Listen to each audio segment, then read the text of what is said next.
Hello everyone and welcome back to our new video.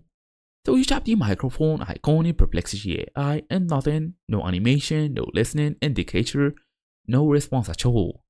The icon just sits there like a dead button.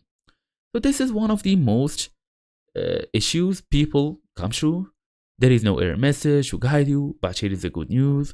On Android, this is almost always a misunderstanding on how voice input works. On iPhone, it's usually a permission or settings issue. And on both platforms, there are clear fixes. So in today's small tutorial, I'm going to show you exactly why the mic isn't activating and how to get it working. Fast and easy as usual. Let's get started. First and first, we want to understand our Android system voice input. So according to the Perplexity community and many users I have been through, this is the most common cause on Android devices. Since on Android it just uses our system voice input. You're gonna ask me what is the voice input. It's basically this one here. So they are using the Google voice typing. It's not going to give you the ChatGPT like voice conversations at all.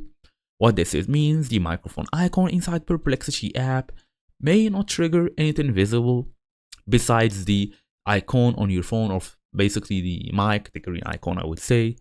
It's basically a LED that would show when the mic is fully active.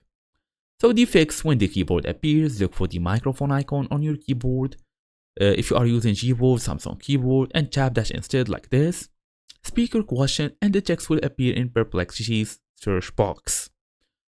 Also check the microphone permissions. Make sure you give it all of them permissions. Check also the permissions on iOS. Force question relaunch, and that's it. So thank you all for watching. I'll see you all in the next video.